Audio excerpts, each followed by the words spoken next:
Est-ce que aussi, si ce taux de participation entre 35 et 40% se confirme, c'est un message, et un message pour dire quoi?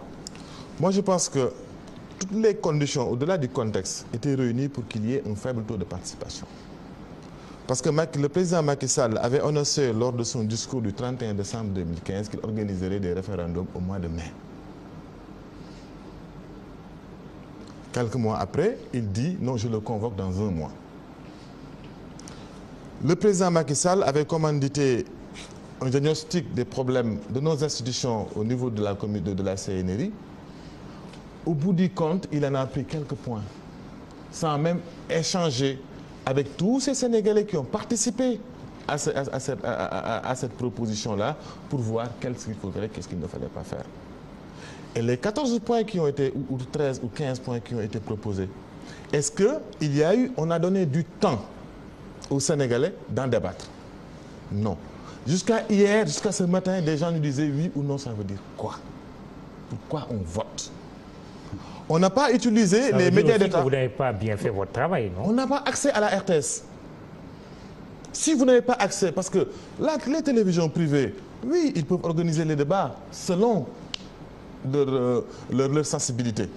Mais si on n'a pas accès à notre média d'État pour expliquer, si on n'a pas accès à cette manne financière comme certains l'ont utilisé pour faire des panneaux publicitaires, si au bout du compte, on n'a que nos porte-à-porte, et que, bout du compte, malgré que c'est porte-à-porte-là, et c'est quelques caravanes qui ont plus un as, parce qu'en communication, une caravane, c'est plus une visibilité. Ce n'est pas pour expliquer, vous n'avez pas le temps d'expliquer. Est-ce qu'on a eu ça? Malgré tout ça, quand même, une bonne partie des Sénégalais, parce qu'aujourd'hui c'est un ballottage, je continue de le dire, oui, ont quand même exprimé leur nom. Très bien. Mamba Niang, est-ce que vous avez à rougir, vous, du pouvoir, du taux de participation? Non, Mamoudou, moi, je suis outré même du fait que vous vouliez poser ce problème-là. Quand vous comparez... C'est une question, le taux de participation, c'était un enjeu quand même pour ce référendum. Mamoudou, actuellement, tout, entre guillemets, pousse à croire que vous cherchez à donner un bouet. Il faut avoir une analyse froide de la situation. Moi, je pose des questions. Non, mais... Répondez à ma question. Non, je répondrai à votre... Je vous tends la perche sur le taux de participation. Répondez. Mamoudou, je répondrai à votre question. Mais ce n'est pas à moi de vous dire comment formuler votre question. Mais quand vous comparez le taux de participation de 2001 à ces référendums-là, mais vraiment, vous faussez les débats, Mamoudou. Pourquoi? Oui, allez-y. Le fichier. Allez-y, pourquoi vous le dites? Le fichier, le nombre. Le nombre de Sénégalais inscrits en 2001 et le nombre de Sénégalais inscrits maintenant, c'est le double, Mamoudou. Et en 2001, il n'y a pas eu cet engagement d'un groupe. En fait, et d'ailleurs, il y a des questions qu'il faut se poser, Mamoudou. Fadel Barro, vous êtes investi de quel pouvoir pour vouloir parler au nom des Sénégalais? La citoyenneté. Non, dites-moi. Citoyen sénégalais. Non, citoyenneté, oui. Je suis citoyen sénégalais. Mais pourquoi vous pensez que vous, votre position et votre groupe reflètent la position des Sénégalais? Au nom de quoi? C'est qu'il faut régler ce problème-là. Et je pense que... je vous ai écouté. Est-ce que vous pouvez débattre sans vouloir... J'ai souffert de vous écouter. Écoutez-moi. C'est-à-dire qu'il faut qu'on règle le problème de prise de parole dans ce pays si on veut aller de l'avant. Oui, vous étiez en train d'expliquer le taux de participation. Oui, non, oui. C'est cohérent ce que je suis en train de dire. Je vous ai dit que déjà, vouloir comparer le taux de participation de 2001 et parler de taux de participation cette année-là, c'est vraiment comparer, c'est vouloir résoudre deux équations qui ne sont pas de la même dimension, Mamoudou. En 2001, il n'y avait pas un front qui s'appelait contre. Il n'y avait pas cette désinformation-là. Au nom de quoi? Lui, il pense que le président, la Constitution dit que c'est lui qui définit la politique de la nation. Il crée une commission. Il dit que le président avait signé les assises. Oui, mais le président n'était pas le candidat des assises, n'est-ce pas, Maître El Hadji Diouf? Les Sénégalais ont choisi. Il y avait deux candidats des assises. C'était Ousmane Tanor Dieng et Moustapha Niasse. Les Sénégalais ont choisi le président Macky Sall. Nous, les propositions, c'est lui qui a la responsabilité de définir la politique nationale. Il faut arrêter de vous accrocher. Moi, je pense que cet activisme-là, pour moi, c'est mon humble avis. C'est ma position. Il faut arrêter cet activisme-là. quand on n'est pas investi de pouvoir, on ne peut pas parler. Madame, vous parlez des médias publics. Mais attendez, les médias publics, la RTS doit expliquer les 15 points. La RTS doit expliquer les 15 points.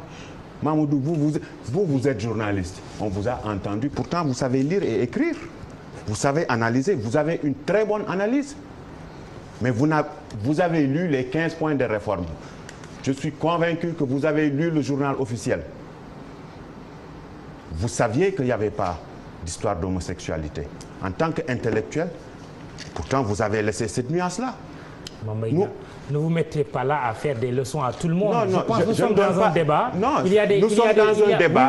Oui, non, Mamadou, nous sommes dans un débat. Chacun est libre de défendre une position. Mais laissez-moi défendre la mienne. Qui lui semble la plus juste. Mais, oui, mais laissez-moi défendre la mienne. Je vous laisse terminer. Parce qu'apparemment, tout le monde n'a pas. C'est qu'il faut régler des problèmes une bonne fois pour toutes. J'ai dit, vous êtes journaliste. Je suis convaincu que vous êtes très brillant. Vous savez lire et écrire. Vous êtes doté d'une capacité d'analyse.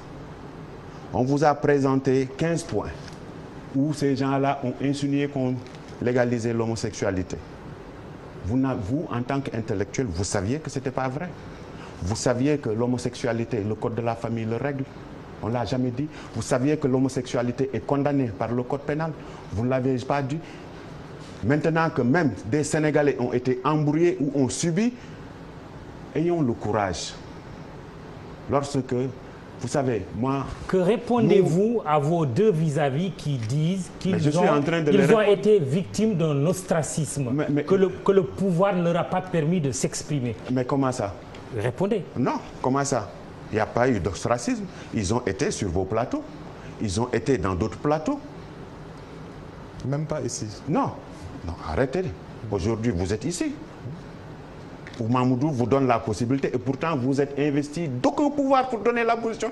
Il y a 40 000 Sénégalais qui ne sont pas d'accord, qui n'ont pas la possibilité d'accéder ici pour dire qu'ils ne sont pas d'accord. Vous êtes élu où? Vous avez quelle responsabilité? Il faut le dire. Mais cette façon de... Oui, non, oui, allez-y. Mais dites-moi. Oui, non. En fait, je vous permets de me couper. On n'est pas là pour s'ériger en donneur de leçons. Nous sommes dans un débat. On ne s'érige pas en donneur de leçons. Vous avez la liberté de défendre votre opinion et de la défendre crânement. Mais permettez aux autres aussi d'exprimer leur opinion. Mais je les permets. Mais au nom de quoi est-ce que sur les 1 million de Sénégalais qui ne sont pas d'accord, eux, ils veulent porter ce... Au nom de quoi? Moi, je peux comprendre qu'un Malick Gakou porte un combat. Il a créé un parti politique. Il dit qu'il aspire. Mais on ne peut pas s'ériger en groupe de pression sous prétexte qu'on usurpe un combat. Non. Et le peuple l'a réglé cette fois-ci. Ils n'ont pas le droit de battre campagne pour le non. Je veux juste comprendre le fond de votre pensée. Non. Oui. Ils ont le droit. Oui. Ils ont le droit.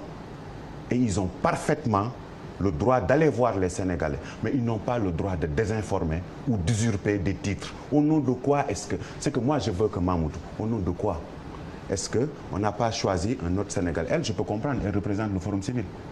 C'est reconnu. Même si elle pense que les médias publics... Elle est de l'ONG Article 19. Même si le forum, les sociétés civiles, je fais souvent la confusion. La société civile, elle était rangée, la majeure partie de votre société civile. Moi, je ne sais pas de quelle entité est-ce que vous faites partie. Mais ce qui est sûr, si vous suivez l'actualité au Sénégal, vous devriez être présent au niveau de la commission, qui a fait 2 ans. Ce n'est pas des positions extrémistes. Le président a le pouvoir de définir notre politique et les réformes. C'est le peuple qui lui donne cette légitimité. C'est à lui d'aller chercher. On ne peut pas discuter pendant 2 ans. Maintenant, vouloir recréer des conditions pour que cette effervescence politique puisse continuer, Mamoudou, je ne suis pas d'accord. En tout cas, ce n'est pas en ma présence qu'on va leur donner un bouet. Le peuple a tranché, le peuple s'est prononcé, la manipulation n'a pas marché, de par la grâce de Dieu. L'intoxication n'a pas marché, la ruse n'a pas marché. Je pense qu'il faut saluer la maturité du peuple sénégalais qui a su faire la différence entre cette manipulation et les réalités. Mais maintenant, je pense que vraiment, ce n'est pas respecter le peuple sénégalais de vouloir recréer des conditions pour donner à telle personne. Non, ils ont essayé, ça n'a pas marché.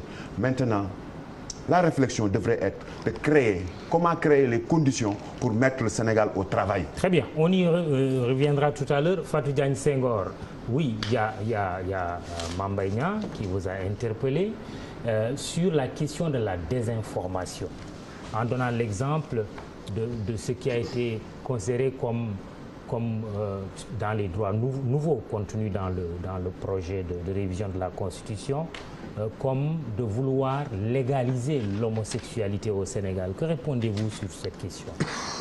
Nous avons suivi ce débat entre l'opposition et surtout ceux qui ont voté non ou qui ont battu campagne pour le non et le pouvoir. Et nous avons regretté que le débat puisse tourner autour de cette question-là. Vous vous êtes jamais prononcé pour dire que ce n'était pas vrai? Nous avons fait ce qu'on devait faire. Nous sommes une organisation de défense des droits humains. Nous défendons tous les droits humains. Et quand il y a un enjeu aussi important que la révision de la Constitution, je pense que si les acteurs s'acharnent sur un sujet qui n'est pas dans les textes, nous avons lu les 15 points. Est-ce que ça y figure? Nous avons lu les 15 points. Et pour nous, c'était un faux débat. C'était un faux débat et ce n'était pas à nous de trancher. Le peuple a tranché. Je reviens sur la RTS et ça me tient beaucoup à cœur pour deux raisons. D'abord, je pense que le service public a un statut et tout le monde le sait. Le service public doit informer les citoyens sur les 15 points, vous avez bien raison, mais le service public doit aussi donner l'autre perspective, doit donner la possibilité à toutes les sensibilités pour que les citoyens puissent débattre de fond. Et je pense que ça a manqué. Il n'y a pas eu de débat de fond entre différents courants sur le référendum au niveau de la RTS et au niveau des médias publics. Madame, et je pense que ça c'est regrettable. Réforme institutionnelle. Laissez-moi finir, s'il vous plaît. Ils ont fait 2 ans. Laissez-moi finir par rapport à l'information. Elle a la parole. Si, oui. Par exemple, aujourd'hui, on parle de désinformation, peut-être les gens ont communiqué, surtout l'opposition et ceux qui souhaitaient, mais je n'ai pas vu parmi même les membres de la société civile, d'une certaine société civile, qui ont battu campagne, qui ont désinformé sur cette question précise. J'ai vu beaucoup d'acteurs de l'opposition soulever cette question-là. Et je pense que c'était déplorable pour un pays comme le Sénégal de vouloir tourner la question, en fait, d'insister sur cette question-là pendant un moment aussi important que la révision de la Constitution. Maintenant, je pense qu'aujourd'hui, en venant tout à l'heure, vous savez, le CNRA est là quand même. Le CNRA, c'est une institution qui est là, régie par une loi, qui a un mandat. Et qui est le garant des lois? C'est surtout ceux qui sont au pouvoir, le plus. Aujourd'hui, le CNRA, la semaine dernière, a sorti un avis donnant injonction à la RTS de faire un certain nombre de choses. Je pense que si on se met dans une posture d'état de droit, de renforcement, je pense que la RTS pourrait rectifier le tir et dire que peut-être il y a eu des manquements, mais désormais, pour les jours qui restent de la consultation, nous allons respecter la loi et les statuts. Et c'est important, Maître est là pour peut-être nous aider, mais vous savez, aujourd'hui, si l'administration ne donne pas le ton, ne respecte pas les lois qui régissent la République, il est très difficile de demander aux autres de respecter. Sur le point de savoir qui est investi de quoi, je pense que quand les gens sont des citoyens, je pense que les gens peuvent s'exprimer. On n'a pas besoin d'avoir un groupe derrière, d'avoir des militants. Je pense que les individus, que ce soit la société civile ou les autres associations, peuvent s'exprimer sur des questions d'intérêt public. Maintenant, qu'on peut ne pas être partisan. Je suis d'accord quand on est de la société civile, mais il y a des individualités qui peuvent être partisans. Je voulais rebondir sur ce point avant de donner la parole. Je voudrais juste terminer par rapport à la société civile. Oui. Aujourd'hui, il faut qu'on sache c'est quoi la société civile, monsieur le ministre. La société civile, en fait, c'est un ensemble d'institutions. Les syndicats font partie de la société civile. La société civile ne se résume pas à 2 camps. Et tous tous les acteurs qui ne sont pas gouvernementaux. Aujourd'hui, les ONG en font partie, les associations religieuses, les syndicats. Donc, résumer la société civile à des gens qui sont d'un camp ou de l'autre, c'est quand même aussi réduire le pouvoir et toute la contribution que la société civile fait dans ce pays-là. Très bien, je reviendrai à vous finalement parce que vous avez quand même répondu à El Hadj Diouf. Ça fait un moment que vous n'avez pas la parole. Quelles devraient être aujourd'hui les leçons à tirer de la part du président de la République qui a quand même inspiré cette réforme, qui l'a portée au vu des résultats que nous avons ce soir?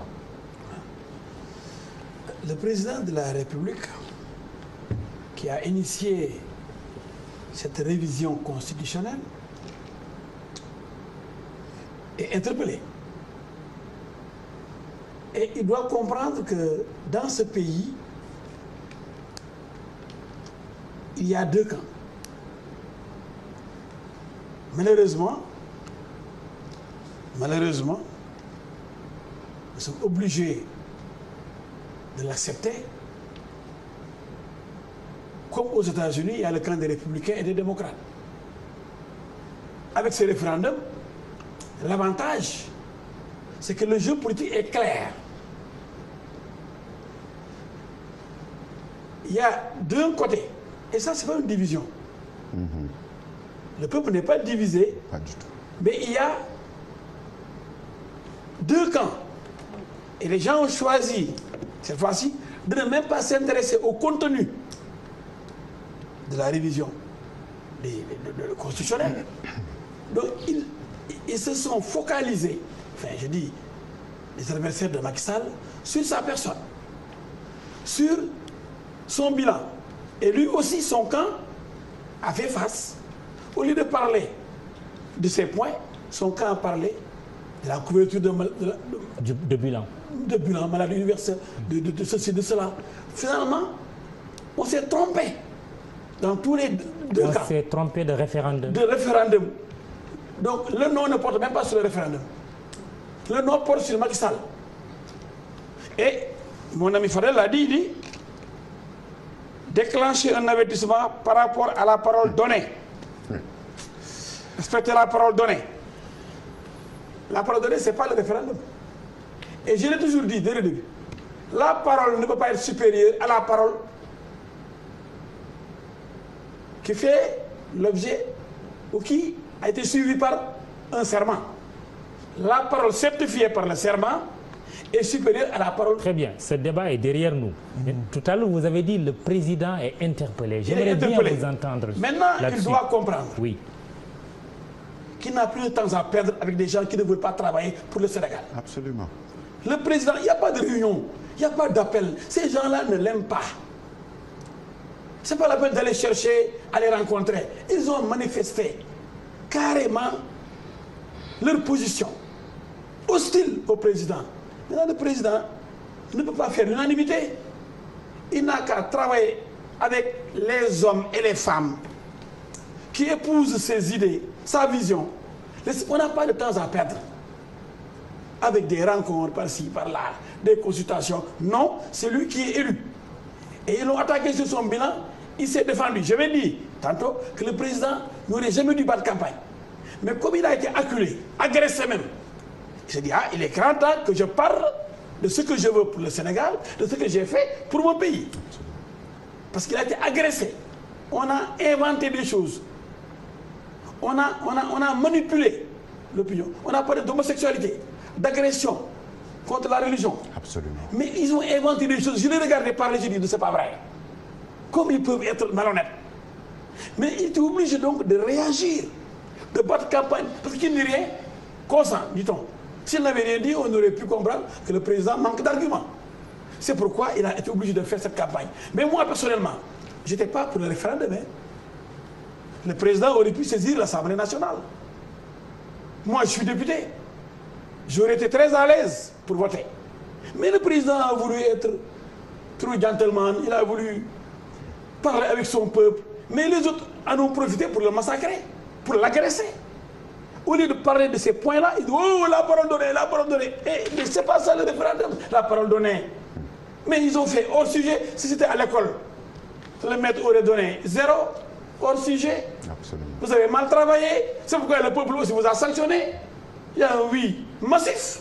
Mais le non, il dit que oui, de toute façon, le non, là, il n'y a pas le temps. Il n'y a oui, pas de massif, balotage. bon, le peuple du Sénégal. C'est bien de dire oui massif, mais ce oui-là, le pourcentage est de combien? Sur la base de ce que vous avez comme résultat. Entre républicains et démocrates. Non, soyons concrets. Vous avez dit oui massif. Oui. Vous le fondez sur quoi? Mais sur les résultats concrets que nous avons obtenus aujourd'hui. Que vous avez dit que vous m'avez vu, vous avez eu ma mine. Vous avez dit que vous êtes en train de sourire. Parce que vous avez gagné par rapport à ceux qui disaient. Il n'y a même pas 5 heures de temps. Il disait, nous avons gagné. Nous allons leur montrer que le Sénégal, donc même plus Macky Sall. Mais moi, je ne suis pas là pour défendre Macky Sall. Mais la manière dont ils se sont comportés, dont ils ont abordé cette question, ce n'est pas chevaleresque, ce n'est pas magnanime, ce n'est même pas gentleman. C'est plutôt un rejet qui découle, je ne sais pas, d'une animosité. Macky, on ne l'aime pas. C'est pas ça. Macky, on l'a élu pour le Sénégal. On doit prier pour lui, pour qu'il réussisse, pour que le Sénégal avance. Mais ces gens les prient tous les jours pour que le Sénégal recule, pour que Macky parte. Est-ce que ces gens aiment le Sénégal?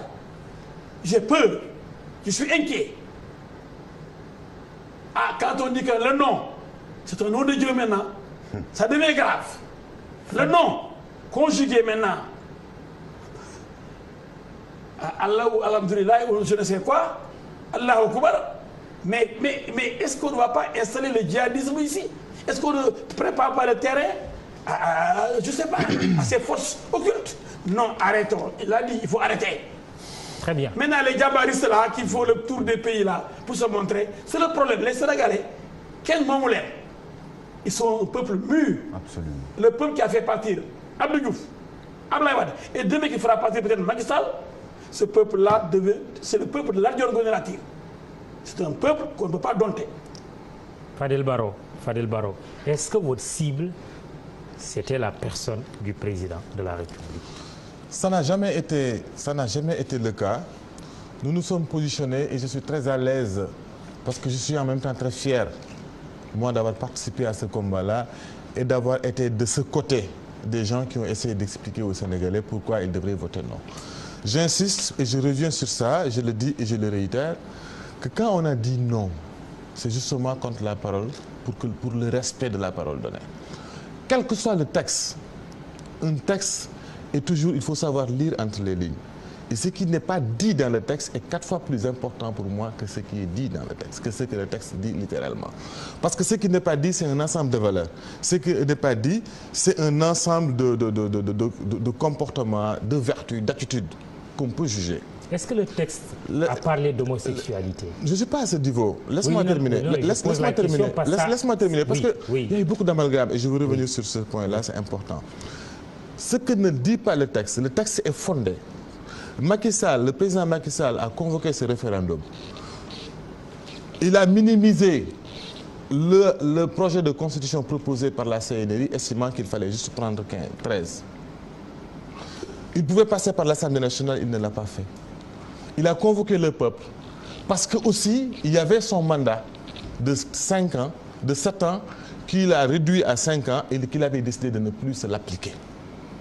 Donc ce texte, quoi que l'on puisse dire, est aussi motivé par la décision du chef de ne pas respecter sa parole parce qu'il avait pris un engagement avec les Sénégalais.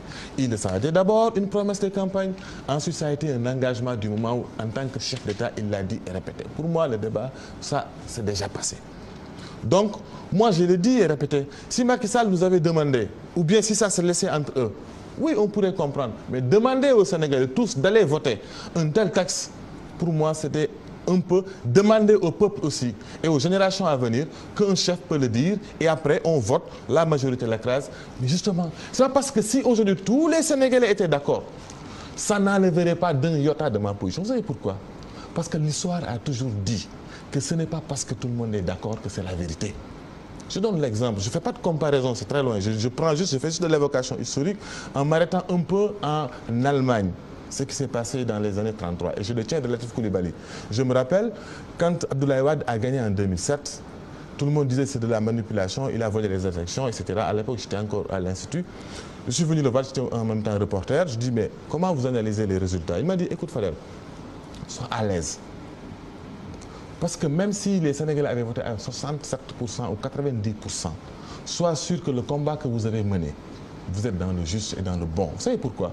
Parce qu'en Allemagne, en 1933, c'était une toute petite élite qui refusait l'accession de Hitler au pouvoir. La majorité l'a porté au pouvoir. Et après, on a vu le résultat. Parler d'Hitler? Non, je ne fais pas de comparaison. Non, du tout. Là de là, je vais juste dire que dans les pays et dans les démocraties, aujourd'hui, les Américains sont sur le point d'élire Donald Trump. Est-ce que ça veut dire que c'est le bon choix?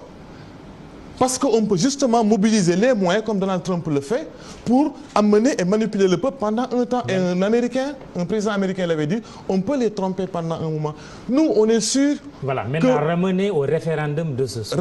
Ramener au référendum ce soir. Moi, je suis très satisfait du résultat. Parce que même si aujourd'hui, les tendances vont aller vers le oui, ce ne sera pas le grand oui attendu par le chef de l'État. Et que aussi ces campagnes nous auront permis, nous, d'aller expliquer aux Sénégalais justement cette position.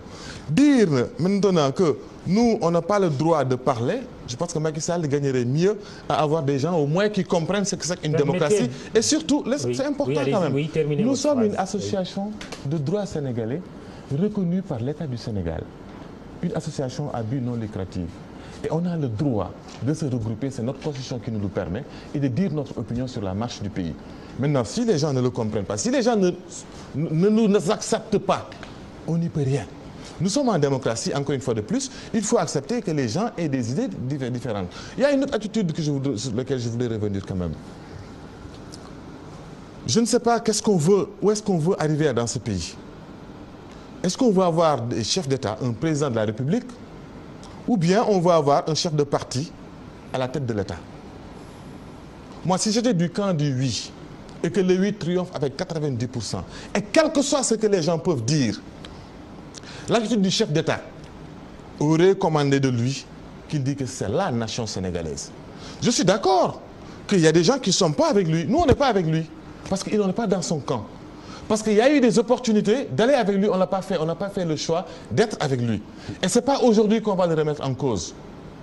Donc ce n'est pas ça qui nous intéresse. Mais je dis juste que le chef de l'État, en tant que chef de l'État, pour moi, quand il dit que le chef de l'État est interpellé, oui, il est interpellé, parce que c'est à lui et de sa responsabilité de recoller les morceaux, même dans la division. Les gens peuvent rester différents. Je ne suis pas pour l'entrisme. J'ai toujours critiqué les gens qui ont fait de l'entrisme, parce que je n'ai pas vu ce que ça a apporté dans ce pays depuis 1966, quand le PRA a décidé de rejoindre le parti au pouvoir. Je n'ai pas vu tous ces gens-là, ce qu'ils ont apporté en définitive. Je ne dis pas que les gens doivent recoller les morceaux, parce que malheureusement, d'ailleurs, on a beaucoup vu ça sous Wade.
quand les gens sont pour eux, dialoguer, c'est prendre des gens de l'opposition qu'ils viennent les retrouver dans le camp.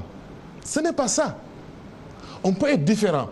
Les gens peuvent être variés. Les gens peuvent avoir des avis différents. Mais n'empêche, sur les enjeux, sur les questions essentielles qui touchent le pays, qu'on en discute. Très bien. Mamadou, je termine juste... mais le débat n'est pas terminé, vous aurez l'occasion de reprendre la parole. Mais j'aimerais évacuer une question, mais vraiment définitivement, c'est l'homosexualité. Est-ce que l'homosexualité avait sa raison d'être dans ce débat qui a précédé le référendum de ce dimanche? Je crois que, qu'est-ce qui a amené le débat sur l'homosexualité? Je l'ai dit sur des zones de quelques règles.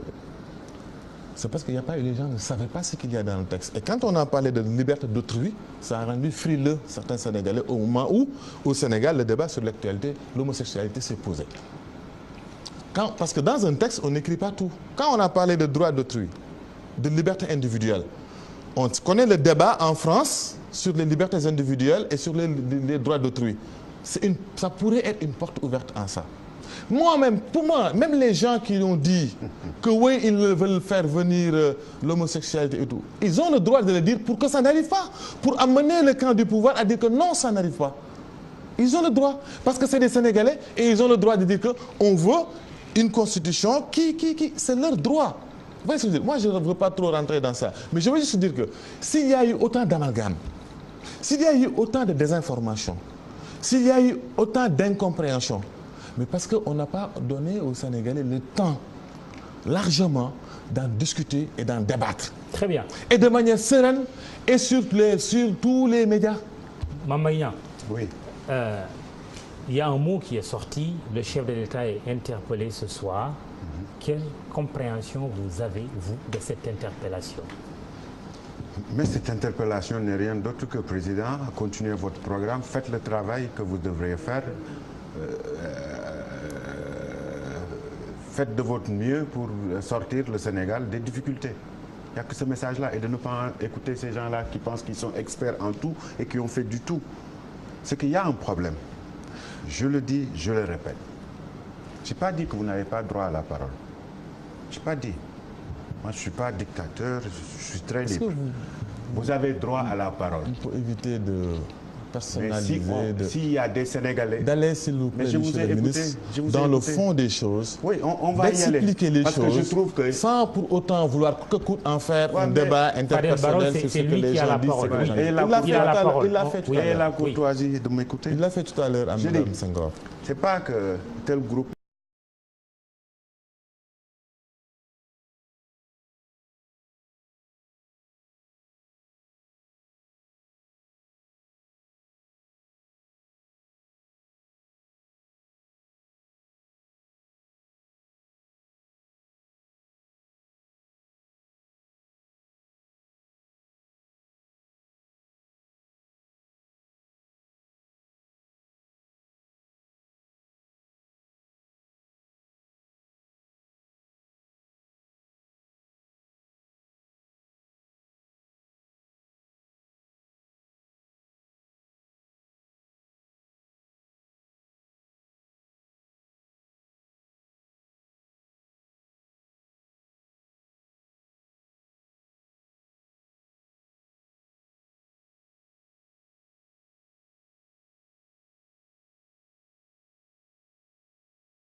n'a pas droit à la parole ou tel groupe n'a pas droit à la parole. L'ensemble des Sénégalais ont droit à la parole. Mais le choix, là, ils sont quelqu'un qui n'est investi d'aucun pouvoir, qui n'est expert nulle part, qui parle en généralité. Parce qu'eux, ils sont dans la généralité. Comment est-ce qu'on peut dire qu'on ne peut pas... Mais je vous dis, c'est qu'il faut arrêter cet amalgame-là. On ne peut pas parler d'homosexualité. Ce n'est pas dans la constitution du Sénégal qu'on va écrire que l'homosexualité est légalisée. C'est le code de la famille qui dit que le mariage au Sénégal, c'est entre un homme et une femme. C'est le code pénal qui réprime les actes contre nature. C'est bien ça, maître. C'est ça, oui. Donc si on voulait le légaliser, c'est le code de la famille et le code pénal. Mais ils décident de façon arbitraire d'entretenir et ils continuent. Mais il y a des Sénégalais 10 000 fois plus crédibles. Il y a des Sénégalais 20 000 fois plus crédibles qui ne sont pas d'accord sur des positions de principe, qui peuvent avoir des... On n'a pas suffisamment discuté. Je pense que c'est le moment de se calmer, de faire descendre cette illusion-là. Parce que après ce référendum-là, vous pensez que ce n'est pas massif? Nous mettrons le pays au travail. Et vous avez été élu pour ça, et ce sera tout à votre honneur. Nous n'avons pas été élus pour que des gens qui pensent qu'ils sont dépositaires d'une confiance populaire et qui ne disposent de absolument rien puissent encore... On ne va pas accepter de revenir à ces exercices-là. Moi, je pense que l'humilité... Quel entendement il faut avoir de ce que vous venez de dire? Nous allons mettre le pays au travail. Mais mettre le pays au travail, c'est de régler le problème. Mais moi, je pense que pourquoi on va perdre notre temps à discuter d'un débat qui n'existe pas maintenant? Mais pourtant, le président, en votant ce matin, a dit, quel que soit le résultat, je vais quand même appeler à la concertation. Mais attends, quand on appelle à la concertation, on appelle les gens qui sont sérieux et qui ont compris. En fait, ce que Maître El Hadji Diouf a dit, c'est une réalité. 80% de ces gens-là, ils n'ont pas un problème de politique. Ils refusent une personne qui exerce un mandat qu'il a eu des Sénégalais. Ce qu'il faut faire la différence, c'est un problème de personne. Et je suis désolé, nous avons perdu pour la première fois. Il a dit, il a eu à le dire. Non, moi je n'ai pas regardé les 15 points. Il a dit qu'il se Moi, j'aimerais bien qu'on me permette de comprendre une chose, s'il vous plaît, parce que je suis quand même le modérateur de ce débat. Oui. Est-ce que les opposants de Senghor, c'était des opposants de personnes?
personnes.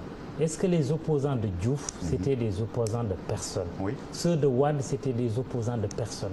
Pourquoi vouloir, vous, acteurs politiques, vouloir personnaliser les débats? Mais c'est eux qui... En fait, c'est la question... J'aimerais bien comprendre. Oui, pourquoi vous dites que c'est un problème de personne? Vous et vous le martelez. Vous vous adressez à la mauvaise personne. Parce qu'à côté de vous, vous avez une personne qui vous a dit que je n'ai pas voté pour le contenu. J'ai voté parce que telle personne n'a pas respecté. Moi, je suis d'accord qu'on nous critique sur des valeurs. Mais quand on porte un débat de valeurs, on ne fomente pas, on ne conspire pas, on ne complote pas. Quand on porte un débat sur les valeurs, on ne fomente pas, on ne conspire pas, on ne complote pas. Et on ne raconte pas des contre-vérités. C'est-à-dire, mais je vous dis, je vais vous donner un exemple, peut-être qui n'a rien à voir avec tout ça, pour vous donner à peu près le schéma qu'ils ont. Vous savez, il y a cela 2 mois. C'est même au niveau, c'était pas seulement la RTS cette fois-ci, hein, c'était l'ensemble des télés, l'ensemble des radios qui disent que non, il n'y a pas de croissance. Pendant 2 mois, on nous a tenus en haleine. Le FMI vient confirmer.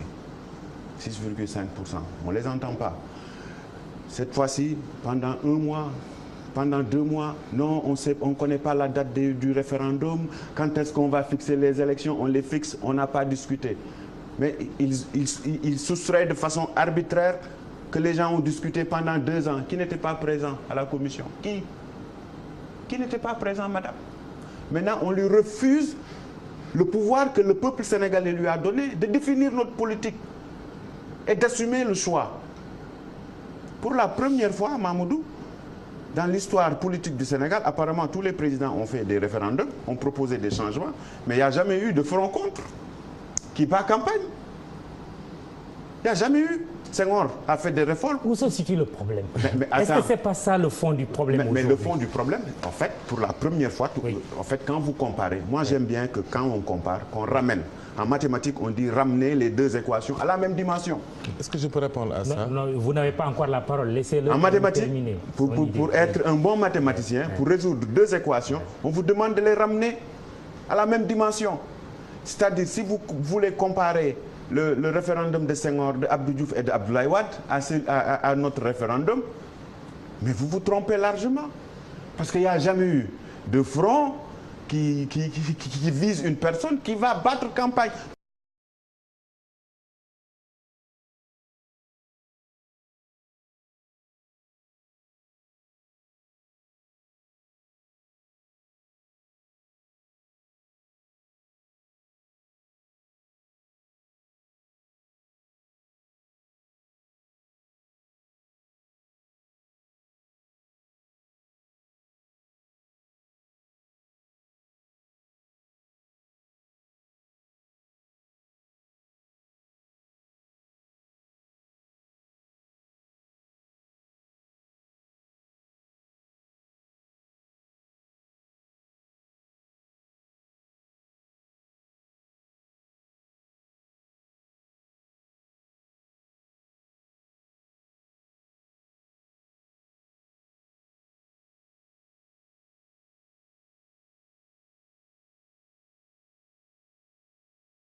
non pas sur le contenu, mais sur d'autres aspects, basés uniquement sur lui.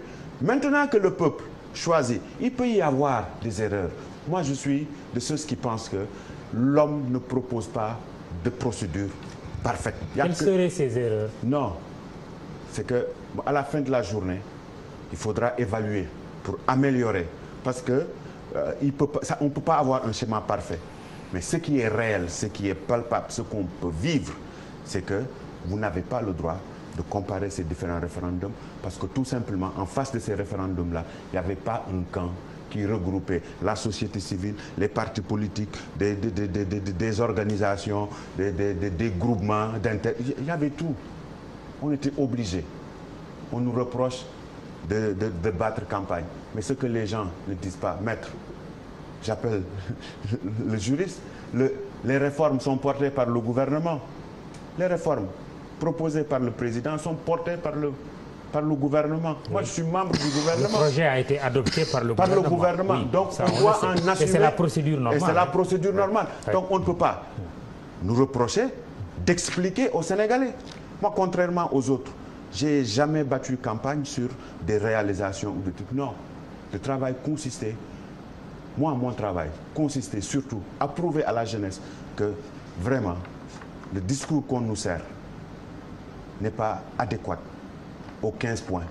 Je suis pas d'accord. Mais justement, El Hadj Diouf, qui est du courant du oui, a dit tout à l'heure, même le camp du oui n'a pas battu campagne, ce sur quoi il devrait le faire. Vous avez battu campagne sur le bilan du président, par exemple. Moi c'est ce que je viens... Est-ce que ce n'est pas une erreur? Non, moi, c'est ce que je viens de dire. J'ai dit, moi, j'ai battu campagne sur le contenu des 15 points.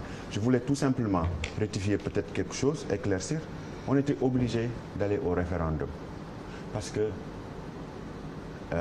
le nombre de mandats, la durée du mandat, le mode d'élection, on ne pouvait pas le changer à l'Assemblée de par la Constitution actuelle qui dit que le nombre de mandats, la durée du mandat ne peut être changée que par référendum. Il y a tout un débat. Hein? Non. Il y a des juristes qui disent que la durée du mandat du président de la République, attendez, disant qu'elle est de 7 ans, n'était pas concernée par... On a un juriste ici qui peut confirmer. Oui. Moi, je suis mais pas c'est juriste. Tout un débat, je veux dire. Il y a un débat. Les juristes ne sont pas d'accord sur ce point. En tout cas, dans la Constitution, il est écrit, je ne sais pas comment est-ce que les juristes l'appellent, disposition transitoire, et que pour changer les 2 points, il fallait aller au référendum.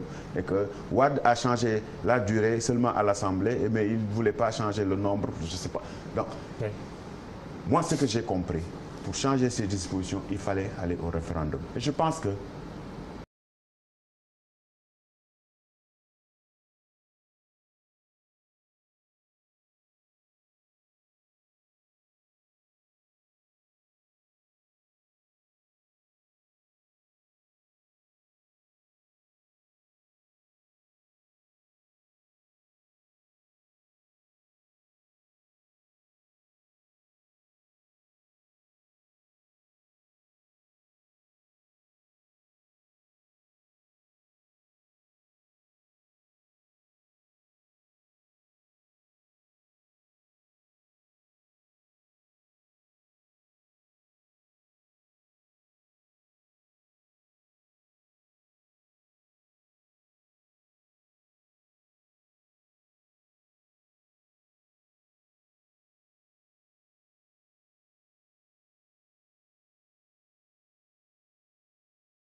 que le peuple puisse se prononcer était plus gentleman tel qu'il l'a dit.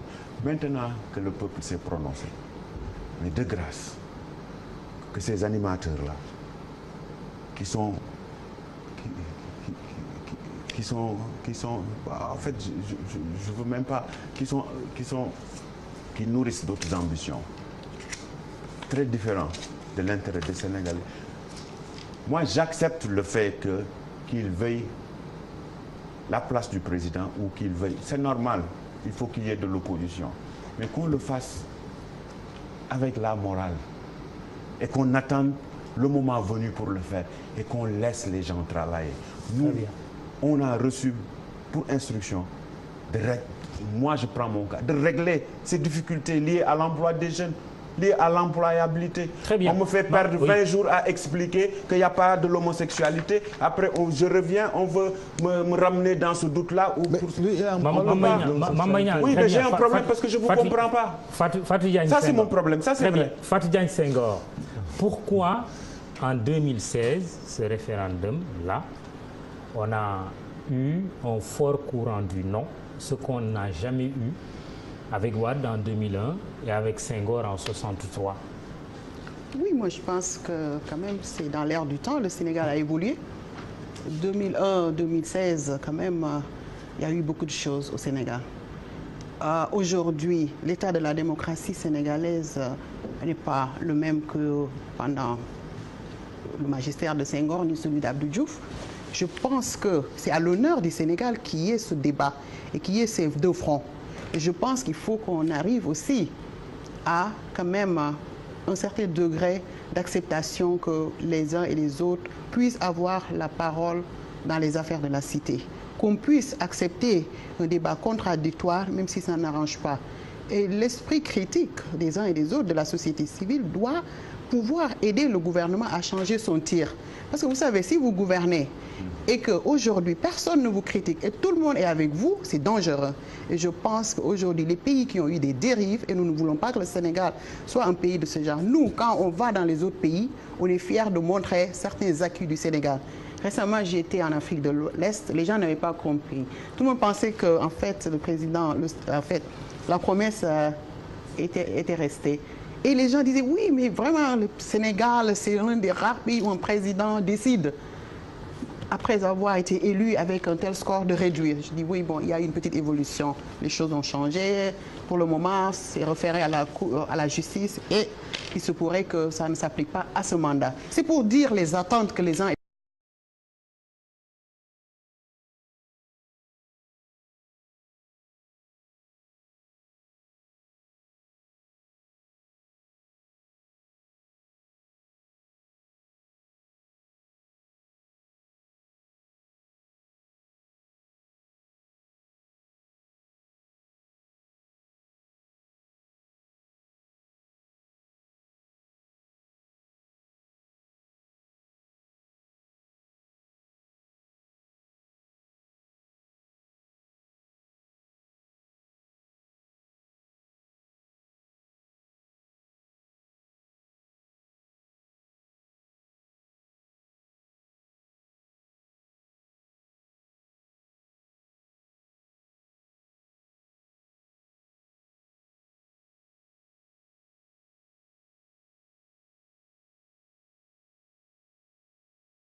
Et en 2001, il n'y a pas eu cet engagement d'un groupe. En fait, et d'ailleurs, il y a des questions qu'il faut se poser, Mamadou.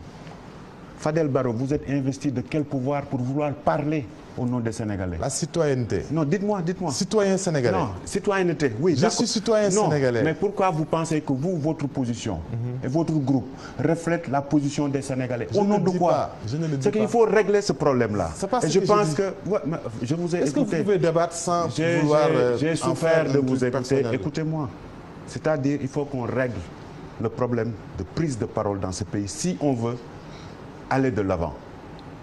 Oui, vous étiez en train d'expliquer le taux de participation. Oui, non, oui. C'est cohérent ce que je suis en train de dire. Je vous ai dit que déjà, vouloir comparer le taux de participation de 2001 et parler de taux de participation cette année-là, c'est vraiment comparer, c'est vouloir résoudre deux équations qui ne sont pas de la même dimension, Mamadou. En 2001, il n'y avait pas un front qui s'appelait contre. Il n'y avait pas cette désinformation-là. Au nom de quoi, lui, il pense que le président, la Constitution dit que c'est lui qui définit la politique de la nation. Il crée une commission. Il dit que le président avait signé les assises. Oui, mais le président n'était pas le candidat des assises, n'est-ce pas, Maître El Hadji Diouf? Les Sénégalais ont choisi. Il y avait deux candidats des assises. C'était Ousmane Tanor Dieng et Moustapha Niasse. Les Sénégalais ont choisi le président Macky Sall. Nous, les propositions, c'est lui qui a la responsabilité de définir la politique nationale. Il faut arrêter de vous accrocher. Moi, je pense que cet activisme-là, pour moi, c'est mon humble avis. C'est ma position. Il faut arrêter cet activisme-là. Quand on n'est pas investi de pouvoir, on ne peut pas parler. Madame, vous parlez des médias publics. Mais attendez, les médias publics, la RTS doit expliquer les 15 points. La RTS doit expliquer les 15 points. Mamadou, vous êtes journaliste. On vous a entendu. Pourtant, vous savez lire et écrire. Vous savez analyser. Vous avez une très bonne analyse. Mais vous avez lu les 15 points de réforme. Je suis convaincu que vous avez lu le journal officiel. Vous saviez qu'il n'y avait pas d'histoire d'homosexualité. En tant qu'intellectuel, pourtant, vous avez laissé cette nuance-là. Ne vous mettez pas là à faire des leçons à tout le monde. Non, je pense que nous sommes dans un débat. Non, nous sommes dans un débat. Oui, parce que quand même, nous sommes dans un débat. Chacun est libre de défendre une position mais laissez-moi défendre la mienne. Qui lui semble peut-être la plus juste. Mais, oui, mais laissez-moi défendre la mienne. Je vous laisse terminer. Parce qu'apparemment, tout le monde n'a pas... C'est qu'il faut régler des problèmes une bonne fois pour toutes. J'ai dit, vous êtes journaliste. Je suis convaincu que vous êtes très brillant. Vous savez lire et écrire. Vous savez chercher. On ne peut pas discuter pendant 2 ans. Maintenant, vouloir recréer des conditions pour que cette effervescence politique puisse continuer, Mamadou, je ne suis pas d'accord. En tout cas, ce n'est pas en ma présence qu'on va leur donner un bouet. Le peuple a tranché, le peuple s'est prononcé, la manipulation n'a pas marché, de par la grâce de Dieu. L'intoxication n'a pas marché, la ruse n'a pas marché. Je pense qu'il faut saluer la maturité du peuple sénégalais qui a su faire la différence entre cette manipulation et les réalités.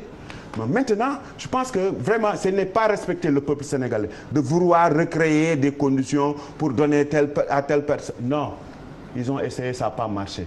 Maintenant, la réflexion devrait être de créer, comment créer les conditions pour mettre le Sénégal au travail. Très bien, on y reviendra tout à l'heure. Fatou Diagne Senghor, oui, il y a Mame Mbaye Niang qui vous a interpellé sur la question de la désinformation, en donnant l'exemple de ce qui a été considéré comme dans les droits nouveaux contenus dans le projet de révision de la Constitution, comme de vouloir légaliser l'homosexualité au Sénégal. Que répondez-vous sur cette question?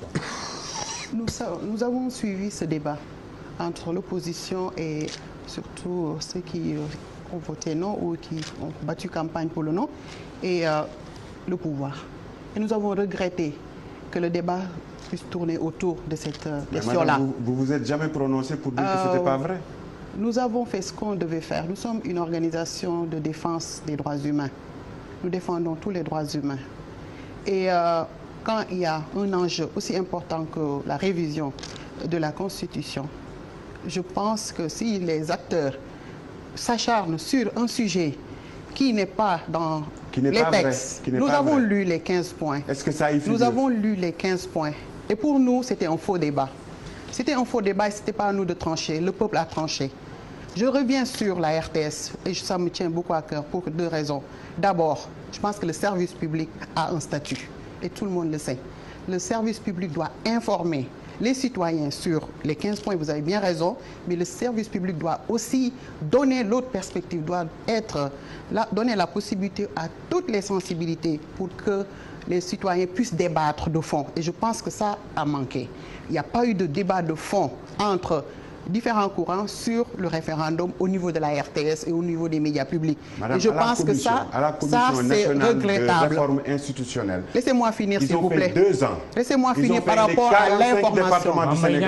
Elle a la parole. Si, par exemple, aujourd'hui, on parle de désinformation, peut-être les gens ont communiqué, surtout l'opposition et ceux qui souhaitaient, mais je n'ai pas vu parmi même les membres de la société civile, d'une certaine société civile, qui ont battu campagne, qui ont désinformé sur cette question précise. J'ai vu beaucoup d'acteurs de l'opposition soulever cette question-là. Et je pense que c'était déplorable pour un pays comme le Sénégal de vouloir tourner la question, en fait, d'insister sur cette question-là pendant un moment aussi important que la révision de la Constitution.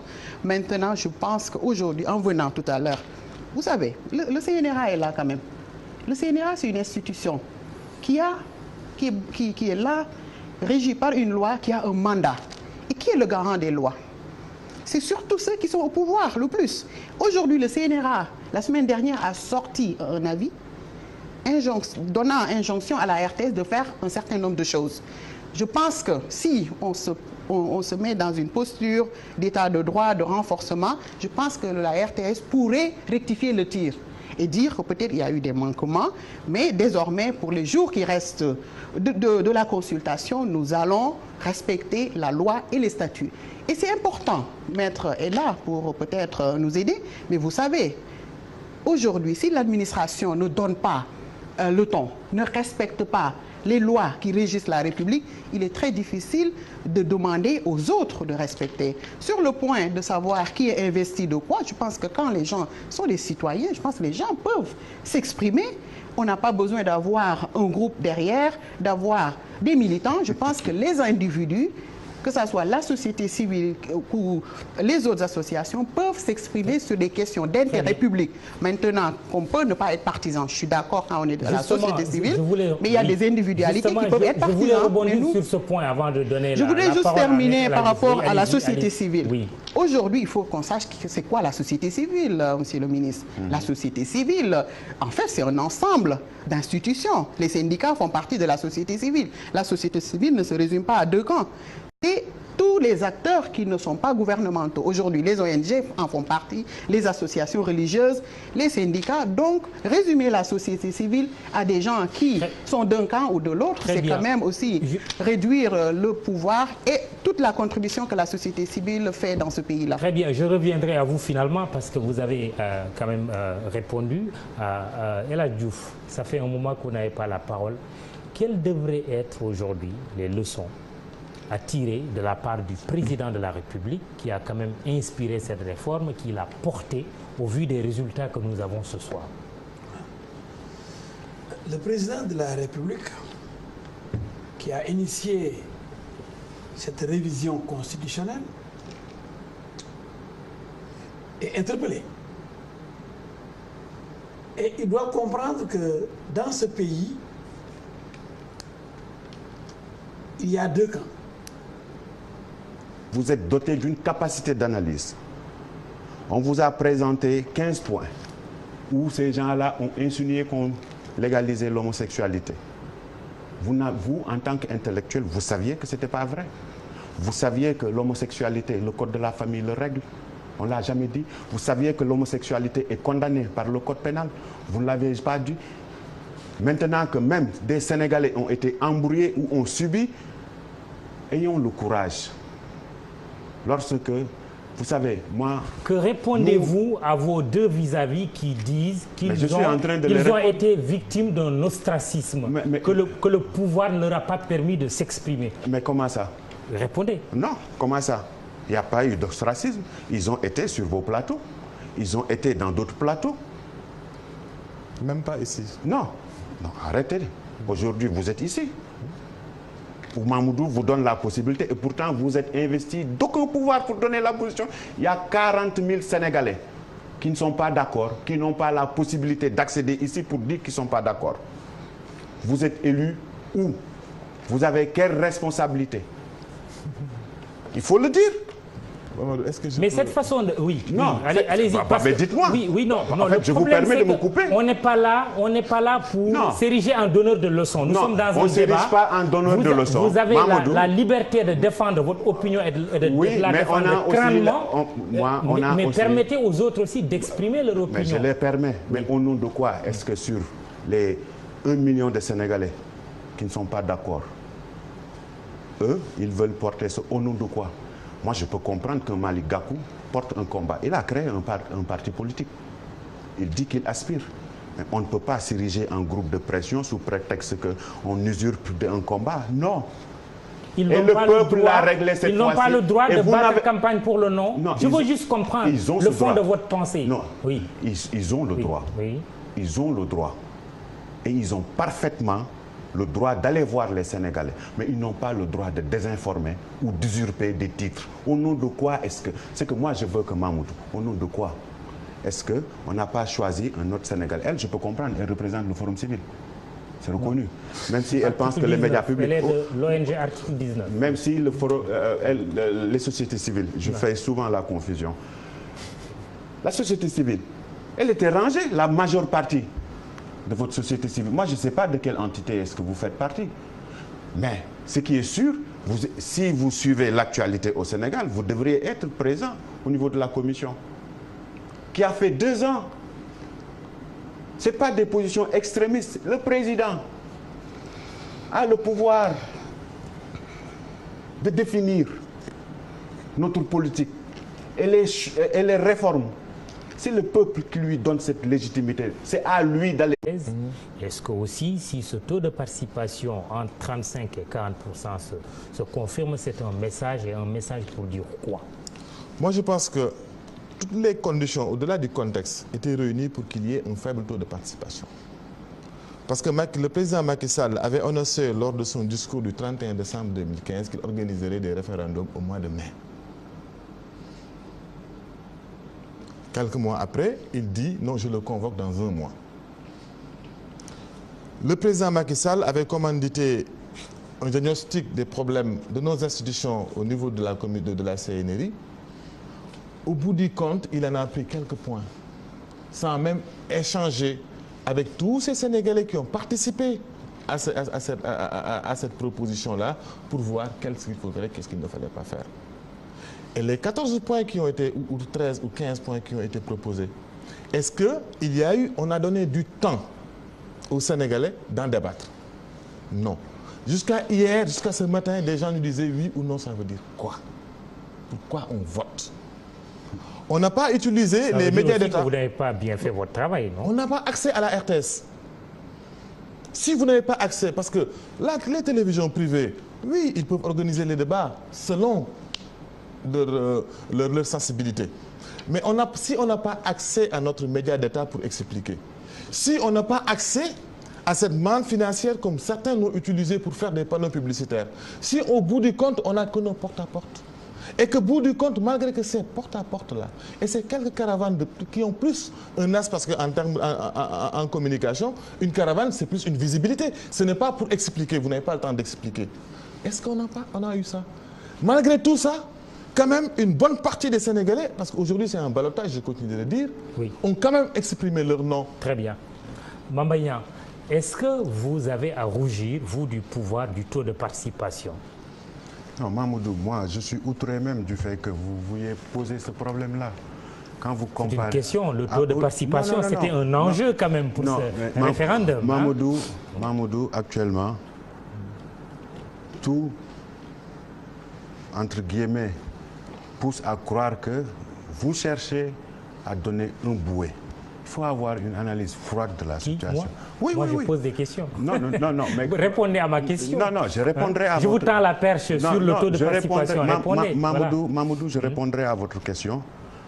Mais ce n'est pas à moi de vous dire comment formuler votre question. Mais quand vous comparez le taux de participation de 2001 à ces référendums-là, mais vraiment, vous faussez le débat, Mamoudou. Pourquoi? Oui, allez-y. Le fichier. Allez-y, pourquoi vous le dites? Le fichier, le nombre. Le nombre de Sénégalais inscrits en 2001 et le nombre de Sénégalais inscrits maintenant, c'est le double, Mamoudou.